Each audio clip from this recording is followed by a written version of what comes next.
Okay, this is still Senate Institutions on Friday, February 8th, and we are continuing our walkthrough of S71. So, Mr. Sagal, if you will please continue. Yes, and for the record again, Rick Sagal, Office of Legislative Counsel.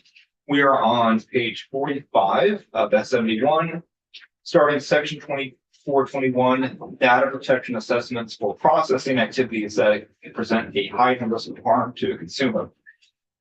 So, subsection A controller shall conduct and document what's called a data protection assessment for each of their activities that presents a heightened risk of harm to a consumer. And then we define what a heightened risk of harm is.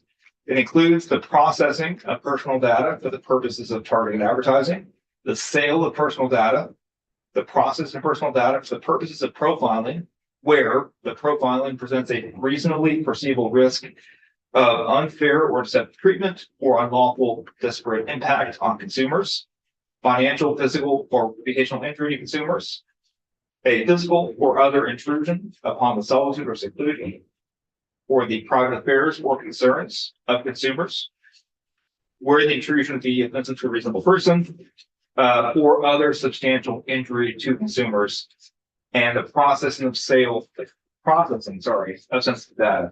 So these are your, if a controller is doing any of these things, they would be required to conduct a data protection assessment, which I will go on to the next page to describe what that looks like. Subsection B, data protection assessments conducted pursuant to the section shall identify the categories of personal data processed, the purposes of processing, and whether it's being transferred to third parties. Identify and weigh the benefits that may flow directly and indirectly from the processing to the controller, the consumer, other stakeholders, and the public against the potential risks to the consumer associated with the processing.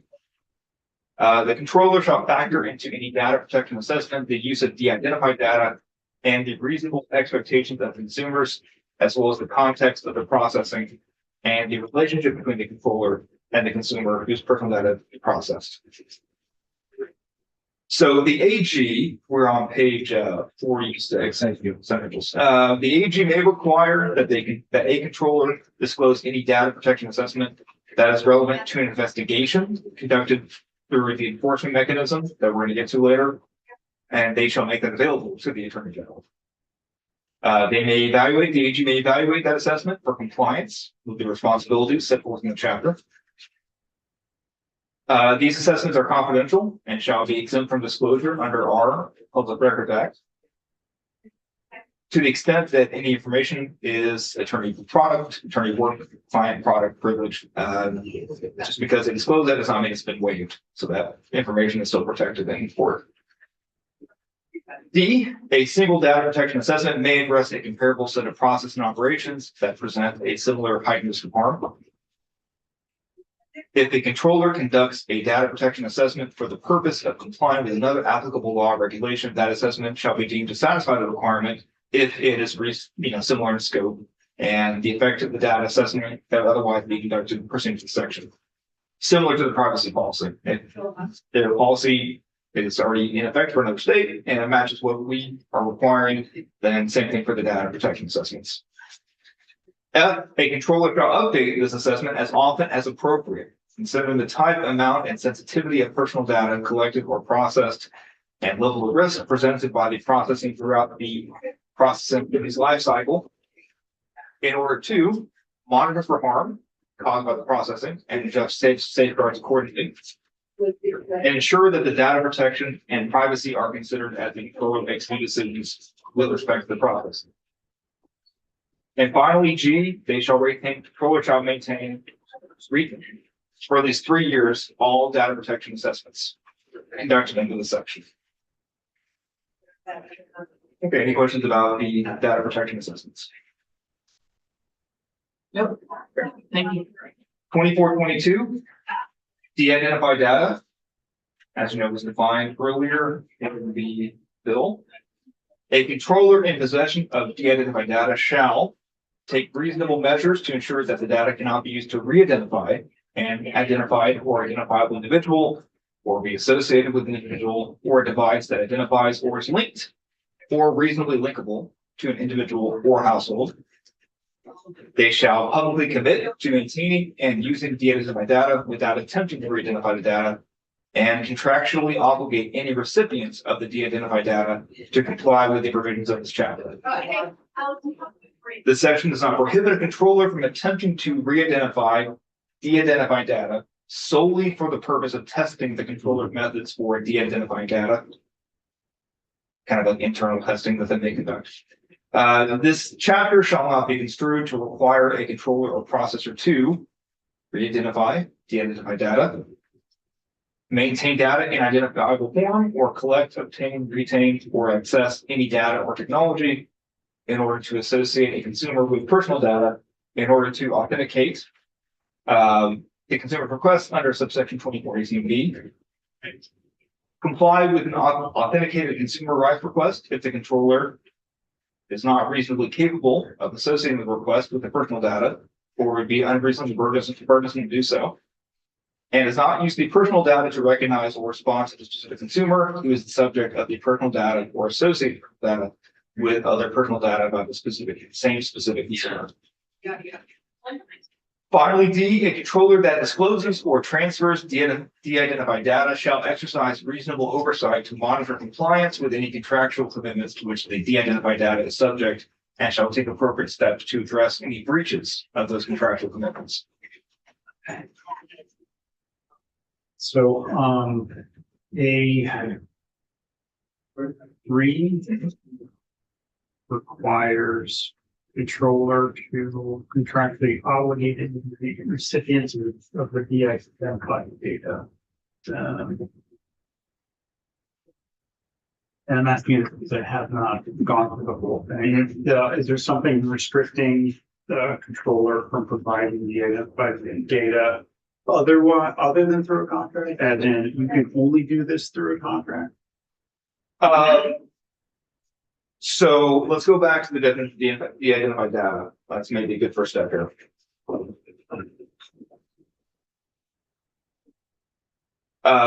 So it's data that does not identify and cannot reasonably be used to infer information about or otherwise be linked to an identified or identifiable individual or device into an individual in the control that is the data. You can see here it takes reasonable. Let's see.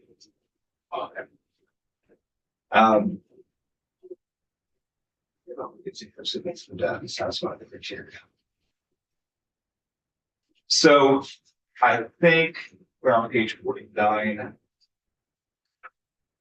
48 for this question.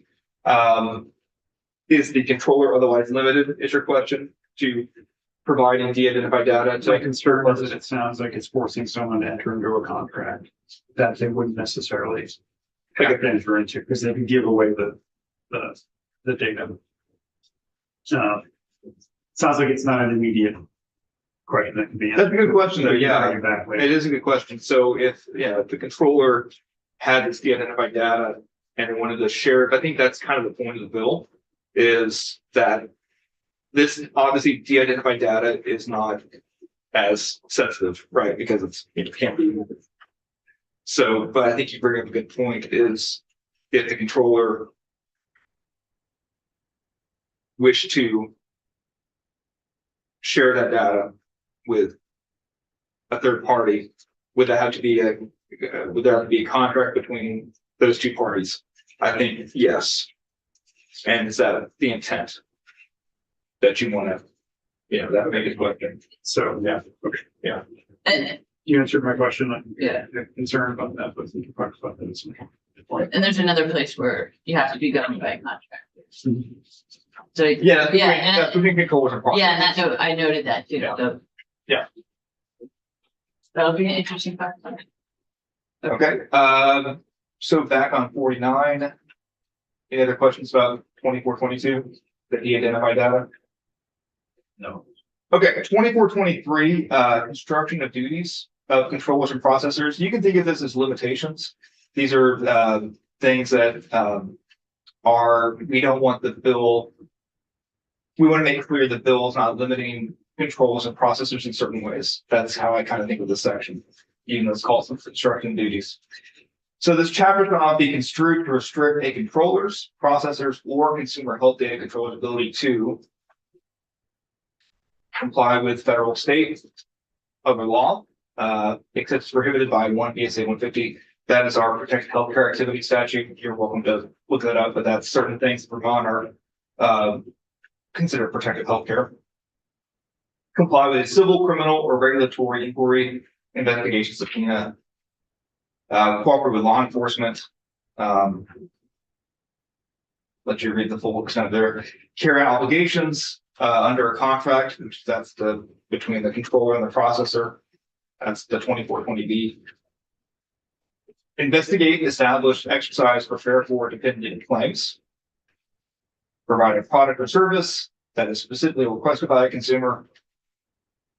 Perform under a contract in which a consumer is a party, including fulfilling the terms of a written warranty. Take steps at the request of a consumer prior to entering into a contract. Take immediate steps to protect an interest that is essential for the life or physical safety of the consumer or another individual, and where the processing cannot be manifestly based on a legal basis. Prevent, detect, protect against, or respond to a network security or physical security incident, including an intrusion or trespass, medical alert, or fire alarm. Prevent, detect, protect against, or respond to identity theft, fraud, harassment, malicious or deceptive activity, or any criminal activity targeted at or involving the controller or processor services or its services, preserve the integrity or its security systems, or investigate, report, or prosecute those responsible for the action. Assist another controller, processor, or consumer health data controller, or third party with any of the obligations under this chapter. Process personal data for reasons of public interest in the area of public health, community health, or population health, but solely to the extent that the processing is subject to suitable and specific measures to safeguard the rights of the consumer and under the responsibility of a professional subject to confidentiality obligations under federal, state, or local law. Effectuate a product recall, or again, these are all that we should not limit a controller processor ability to. Process personal data previously collected in accordance with this chapter, such as if the personal data becomes de-identified, including conducting research, internal research to develop, improve, or repair products, identifying repair technical errors that impair existing or intended functionality, and perform internal operations that are reasonably aligned with the expectations of the consumer or anticipated on the consumer's existing relationship with the controller, or are otherwise compatible with the processing data in furtherance of the provision of a product or service specifically requested by a consumer, or the performance of contract, which consumer's party, or conduct a public or peer-reviewed scientific, historical, or statistical research project that is in the public interest and adheres to all relevant laws and regulations governing such research, including regulations for the protection of human subjects. Okay. The obligations imposed on controller, processors, and consumer health data controllers shall not apply where compliance by the controller, processor, or consumer health data controller would violate an evidentiary privilege under the laws of the state. This chapter shall not be construed to prevent a controller, processor, or health data controller from providing personal data concerning a consumer to a person covered by an evidentiary privilege under the laws of the state or as part of a privileged communication. Nothing modifies a law this simply passed in 2020 regarding facial recognition by law enforcement. So if you want, you can look that up if you'd like, but it's regulates how law enforcement can use that type of technology. A controller, processor, or consumer health data controller that discloses personal data to a processor or a third party shall not be deemed to have violated this chapter if the processor or third party controller that receives and processes the data violates the chapter, provided that at the time the disclosing controller, processor, or consumer health data controller disclosed the data, the disclosing entity did not have actual knowledge that receiving processor or so here what the bill is attempting to make clear is that if the controller that is working with a processor or third party If they had actual knowledge that this third party was going to violate this chapter, the controller or otherwise could be held responsible. But if the controller did not have actual knowledge, if the third party was negligent or just hid their true intentions, then the controller cannot be held liable under this chapter, if that makes sense. Okay. Similarly, C2, a third party controller, so the opposite here, that is receiving personal data from a controller, processor, or consumer health data controller in compliance with this chapter is not in violation for the transgressions of the controller or processor. So the third party that receives the data, if they are innocent, according to this bill, they would not be held liable for the actions of the controller or processor that sent them the data. Okay. D, this chapter shall not be construed to impose any obligation on a controller, processor, or consumer health data controller that affects the rights or freedoms of the person, including the freedom of speech, freedom of the press. 12 VSA 1615 is the journalism, journalist privilege that's codified in our state law. Apply to any person's processing personal data in the course of a person's solely personal or household activities. So that's an interesting, commercial and non-commercial exception there. So look at the introductory language here. This chapter should not be construed to apply to any person's processing of personal data in the course of the person's solely personal or household activities. And I don't, could be pretty broad. And I don't think we define personal or household activities. So just something to think about as to how a court might interpret what that activity is. Just double checking this on here.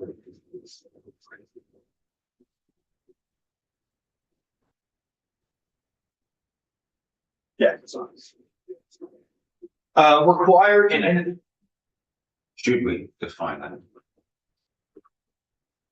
There's a reason why I highlighted it. There you go. You and I may have different definitions of what a personal activity is. Could that be considered just non-commerce at all? Is every house personal activity just non-commercial in nature? Required in independent school, as defined in our statute, or a private institution of higher education by federal law to delete personal data. This is some FERPA language here. And if you have questions about I think I mentioned Beth St. James, you'd be the person to clarify the impact on FERPA with this type of language. And then subdivision 4 is about employee data. And I would bring in my other colleague in labor, Sophie Zadadny, to explain the impacts on our labor laws here that deletion of personal data that will unreasonably interfere with the ordinary business operations of the controller or unreasonably adversely affect the rights of another employee. So again, if you have questions about that, I would refer you to my colleague. 5, require for processors acting on behalf of the federal, state, tribal, local government, deletion of personal data or opt out of the processing personal data that would unreasonably interfere with the provision of government services by or the ordinary operation of a government entity. E1, personal data processed by a controller or consumer health data controller pursuant to the section may be processed to the extent that the processing is reasonably necessary and proportionate to the purposes listed in the section, or in the case of sensitive data, strictly necessary to the purposes listed in the section, adequate, relevant, and limited to what is necessary in relation to specific purposes in the section, compliant with the anti-discrimination provisions set forth in this bill. Personal data collected, used, or retained pursuant to subsection B shall take into account the nature and purpose or purposes of the collection, use, or retention.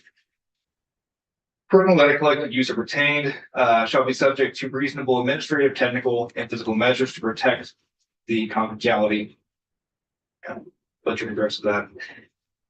If a controller or consumer health data controller processes personal data pursuant to an exemption in the section, the controller or consumer health data controller bears the burden of demonstrating that the processing qualifies for the exemption and complies with the requirements in subsections E. And again, this chapter cannot be construed to require a controller, etc., to implement age verification or age gating, or otherwise affirmatively collect the age of consumers. Okay, I have about 10 minutes here, so we'll see if we can get done with this section. This is the enforcement section 2424. So paragraph A is pretty standard language calling into the Vermont Consumer Protection Act that a person who violates this chapter commits an unfair and deceptive act of commerce in violation of 3, which is again the Vermont Consumer Protection Act. And the Attorney General shall have the exclusive authority, that's important, to enforce such violations except as provided in subsection B. Subsection B is very also standard language that the AG has the same authority to adopt rules and implement the provisions of the section and to conduct civil investigations, et cetera, et cetera. So here you're giving the AG pretty broad authority to adopt rules that the AG thinks might be best to interpret this law for entities covered in this. C1, if the AG determines that a violation of this chapter or rules adopted to this chapter may be cured, the AG may, not shall, may, prior to initiating any action for the violation, issue a notice of violation extending a 60-day cure period to the controller, processor, or consumer health data controller. Okay, so here you have pretty interesting. The AG is given the authority to offer a 60-day cure window to the entity who the AG thinks has violated this chapter. They don't have to. They could just not do that, but you are giving them that option. And subdivision 2, you're giving the AG things to consider whether or not to offer a opportunity to cure the violation. A, the number of violations. So the AG can say, well, this entity has had 105 violations. Is it time to, should we grant this entity a 60-day cure period? B, the size and complexity of the controller. The nature and extent of the controller's processing activities. The substantial likelihood of injury to the public, the safety of persons or property, whether the alleged violation was likely caused by human or technical error, and the sensitivity of data.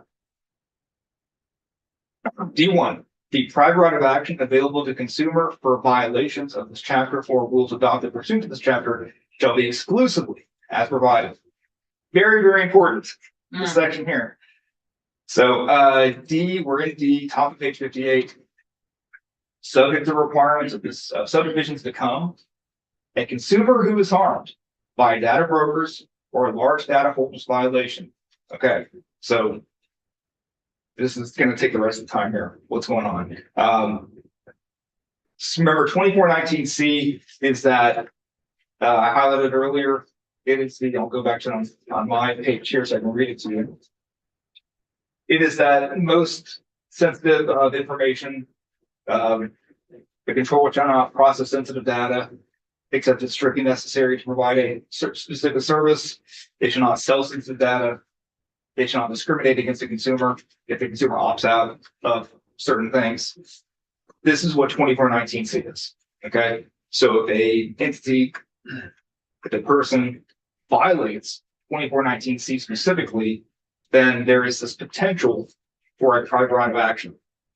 However, they must be a data broker or a large data holder.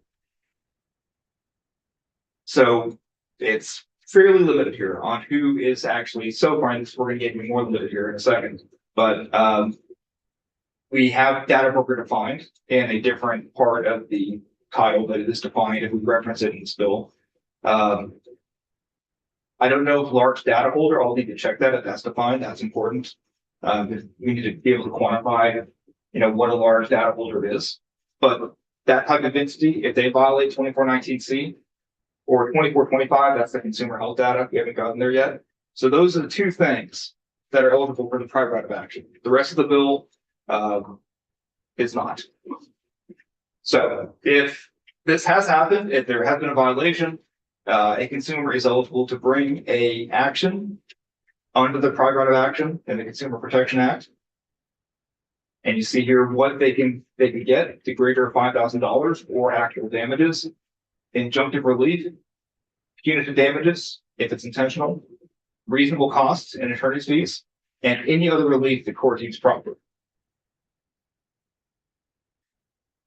Just making clear, no action may be taken under the private right of action for a violation of any other provision of this chapter or rules adopted besides what is in the bill, which is, again, I'm going to make this very clear, that just these two sections here, subsection 2419C or section 2425. Not only that, and this is, we have some potential problems here. No action may be taken just for those two sections or against a controller that's registered in the state and that earned less than 25 million in revenue in the previous calendar year.